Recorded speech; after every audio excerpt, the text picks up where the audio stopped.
बिस्मिल्लाहिर्रहमानिर्रहीम। अस्सलामुअलैकुम वरहमतुल्लाहि वबरकातुहू। नाजरीन, आप देख रहे हैं स्कोप ट्रेंड्स हराइजन, वो प्लेटफॉर्म जहां हम तारीख, सियासत और आलमी निज़ाम के छुपे पहलुओं को सच्चाई की रोशनी में समझने की कोशिश करते हैं। गुज़श्ता 2 अक़सात में हमने सर्द जंग के इब्तदाई मराहिल, अमरीका और सोवियत यूनियन की ताकत की दौड़, एटमी हथियारों की दौड़ और मुख्तलिफ बराज़मों में होने वाली प्रॉक्सी वॉर्स का तफसीली जायज़ा लिया था। आज हम इस तारीख़ी सिलसिले के फ़ाइनल एपिसोड में दाखिल हो चुके हैं। एक ऐसा दौर जो न सिर्फ सुपर पावर्स की सियासत का रुख मोड़ता है, बल्कि आज के आलमी निज़ाम की बुनियादें भी इसी में पोशीदा हैं। आइए इस आखिरी बाब का आगाज़ करते हैं, जहां ताकत का खेल अपने इंतहाई नुक्ते पर पहुंचता है। 1960 और 1970 की दहाइयों में सर्द जंग अपने उरूज पर पहुंच चुकी थी। दोनों सुपर पावर्स अमेरिका और सोवियत यूनियन एक दूसरे के खिलाफ बराह रास्त जंग से गुरेज कर रहे थे, लेकिन हर महाज पर बिलवास्ता टकराव जारी था। यूरोप में बर्लिन की दीवार, एशिया में वियतनाम वॉर, लातीनी अमेरिका में क्यूबा का बहरान, हर वाक़या एक बड़े आलमी धमाके का पेश खेमा महसूस हो रहा था।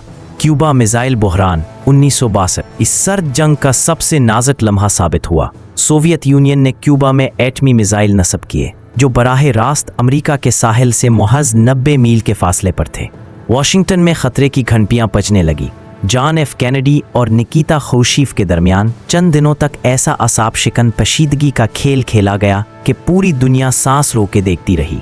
किसी भी लम्हे दुनिया एटमी जंग में दाखिल हो सकती थी। ये वो लम्हा था जब दुनिया को पहली बार म्यूचुअली अश्योर्ड डिस्ट्रक्शन का अमली एहसास हुआ, यानी अगर एक मुल्क हमला करे तो दूसरा इतनी ही तबाहकुन जवाबी कार्रवाई करेगा कि दोनों का वजूद मिट जाएगा। ये खौफी तवाज़ुन ही दरअसल सर्द जंग को गर्म जंग बनने से बचाता रहा। सर्द जंग सिर्फ मैदान जंग या सिफारती मेज़ पर नहीं लड़ी गई, बल्कि खला में भी एक नई दौड़ शुरू हो गई थी। 1997 में सोवियत यूनियन ने स्पुतनिक सैटेलाइट खला में भेजकर अमेरिका को हैरान कर दिया। ये पहला मसनूई सैयारा था और इसने अमेरिका में एक टेक्नोलॉजिकल झटका पैदा किया। रद्द-ए-अमल में अमेरिका ने नासा कायम किया और 1960 की दहाई में एक नई खलाई दौड़ शुरू हुई। रेडार, सैटेलाइट निगरानी, जासूसी तैयारे U2 और खुफिया ऑपरेशंस, हर मुमकिन जरिया इस्तेमाल किया गया ताकि एक दूसरे की हरकत पर कड़ी नज़र रखी जा सके। यही वो ज़माना था जब CIA और KGB दुनिया के तकरीबन हर मुल्क में सरगर्म थी। हुकूमतों का तख्ता उल्टा जा रहा था, साजिशें बन रही थीं और प्रॉक्सी एजेंसियां अपने अपने ब्लॉक के मफाद के लिए खामोश मगर गहरे वार कर रही थीं। सर्द जंग का एक अहम पहलू नज़रियाती भी था। एक तरफ कम्युनिज़्म का तसव्वुर था, जिसे सोवियत यूनियन दुनिया में फैलाना चाहता था। दूसरी तरफ कैपिटलिज्म और जमहूरियत का नज़रिया। ये मुकाबला सिर्फ हथियारों या जंगी मैदानों में नहीं था, बल्कि मुआशी मॉडल्स, तालीमी निज़ाम, सक़ाफ़त और मीडिया में भी छुपा हुआ था। सोवियत यूनियन अपने निज़ाम को मिसाली साबित करने की कोशिश करता, जबकि अमेरिका अमेरिकन ड्रीम को पूरी दुनिया में फैलाने में मसरूफ़ था। रेडियो, प्रोपेगेंडा, फिल्में, तालीमी स्कॉलरशिप्स, सब कुछ इस नज़रियाती जंग का हिस्सा बन गया। ये वो वक्त था जब हॉलीवुड की फिल्मों में अक्सर रूसी किरदार विलन के तौर पर दिखाए जाते थे और सोवियत ब्लैक में अमरीकी कल्चर को फासिद और जवाल पजीर कहा जाता था। वियतनाम की जंग सर्द जंग की सबसे खूनरेज प्रॉक्सी जंग थी। अमरीका ने जनूबी वियतनाम की हमायत की, जबकि शुमाली वियतनाम को सोवियत यूनियन और चीन की पुष्टपनाही हासिल थी। ये जंग 20 साल से ज़ायद अरसे तक जारी रही और इसने न सिर्फ लाखों इंसानों को निगल लिया, बल्कि अमेरिका के सियासी और मुआशरती निज़ाम को भी हिला कर रख दिया। अमरीकी अवाम में इस जंग के ख़िलाफ़ शदीद गम और गुस्सा पैदा हुआ।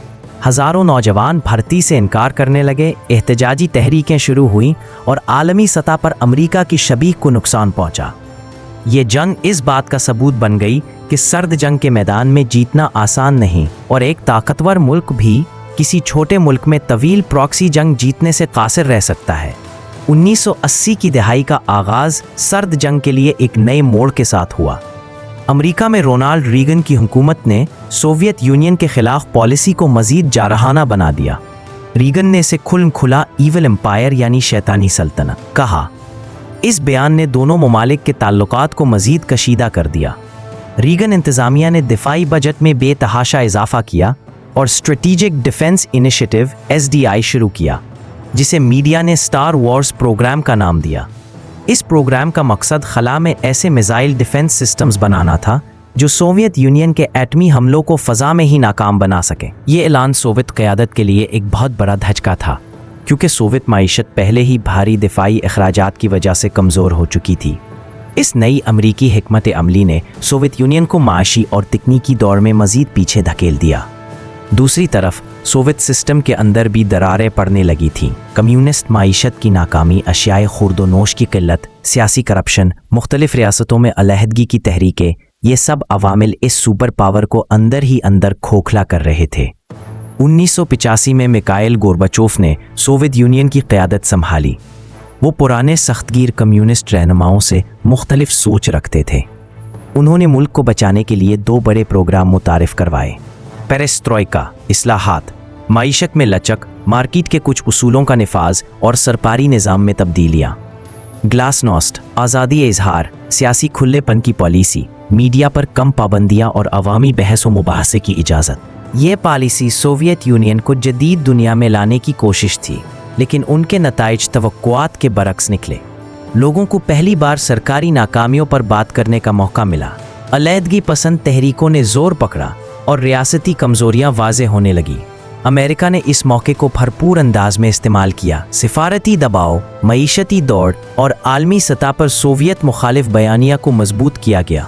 1989 में एक ऐसा मंजर सामने आया जिसने पूरी दुनिया को हैरान कर दिया। बर्लिन की दीवार, जो दहाइयों से सर्द जंग की तकसीम की सबसे बड़ी अलामत समझी जाती थी, अवामी दबाव के बायस गिरा दी गई। मशरकी और मगरबी जर्मनी के अवाम एक दूसरे से गले मिल रहे थे, दीवार के टुकड़े तोड़ रहे थे और एक नए दौर की आमद का जश्न मना रहे थे। ये लम्हा दरअसल सोवियत यूनियन के असर और रसूख के खात्मे का आगाज़ था। मशरकी यूरोप के ममालिक एक एक करके सोवियत असर से आज़ाद होने लगे। कम्युनिज़म की गिरफ्त ढीली पड़ गई और मगरबी जमहूरी निज़ाम वहाँ फैलने लगा। 1991 में वो तारीख़ी दिन आया जिसने 20वीं सदी की ताकत की सियासत को हमेशा के लिए बदल दिया। 25 दिसंबर 1991 को सोवियत यूनियन बाज़ाब्ता तौर पर कूद गया। 15 आज़ाद रियासतें वजूद में आईं और रूस उनमें सबसे बड़ी रियासत के तौर पर सामने आया, मगर वो अब एक सुपर पावर नहीं रहा था। क्रेमलिन पर से सुर्ख कम्युनिस्ट परचम उतारा गया और उसकी जगह रूसी तिरंगा लहराया गया। दुनिया ने अपनी आंखों से एक सुपर पावर के ज़वाल का मंजर देखा, बग़ैर किसी बड़ी जंग के, बग़ैर एटमी तबाही के। ये तारीख़ का वो लम्हा था जब अमेरिका अकेला आलमी ताकत बन गया और सर्द जंग का दौर ख़त्म हो गया। सर्द जंग के ख़ात्मे के बाद दुनिया में ताकत का तवाज़ुन यकतरफ़ा हो गया। अमेरिका ने अपनी ख़ारजा पॉलिसी को मज़ीद वसअत दी। नेटो ने मशरिक़ की तरफ तोसी शुरू की। यूरोप ने इत्तेसादी इत्तेहाद EU को मजबूत बनाया। साबिक सोवियत रियासतें नई राहों की तलाश में निकली, लेकिन सर्द जंग के असरात ख़त्म नहीं हुए। आज की बैनुल-अक़वामी सियासत, आलमी इदारे, फ़ौजी इत्तेहाद, टेक्नोलॉजी और हत्ता के मीडिया की शक्ल तक पर सर्द जंग के दौर ने गहरे नकूश छोड़े हैं। अमेरिका ने अपनी यूनिपोलर वर्ल्ड यानी वाहिद आलमी ताकत का निज़ाम कायम किया, लेकिन सवाल ये था, क्या ये निज़ाम हमेशा के लिए रहेगा या कोई नई ताकत एक दिन दोबारा चैलेंज के लिए उभरेगी? नाजरीन, ये थी कोल्ड वॉर सीरीज़ की आखिरी किस्त, एक तारीख़ी सफ़र जो दूसरी जंग अजीम के बाद शुरू हुआ और 1991 में सोवियत यूनियन के ख़ात्मे पर इख्तिताम पजीर हुआ। ये कहानी सिर्फ ताकत के उरूज व ज़वाल की नहीं, बल्कि नज़रियात, सियासत, मईशत और इंसानियत की तकदीर की कहानी है। हमें कमेंट्स में बताइए, आपके ख्याल में आज की दुनिया क्या वाकई सर्द जंग के बाद एक महफूज दुनिया बनी है या नई सर्द जंग के बादल दोबारा मंडला रहे हैं? अगर आपको ये सीरीज़ पसंद आई हो तो वीडियो को लाइक कीजिए, चैनल को सब्सक्राइब करें और बेल आइकन ज़रूर दबाएं ताकि अगली तारीख़ी सीरीज़ आप तक सबसे पहले पहुँचे। अगले तारीख़ी सफ़र तक के लिए अल्लाह हाफ़िज़।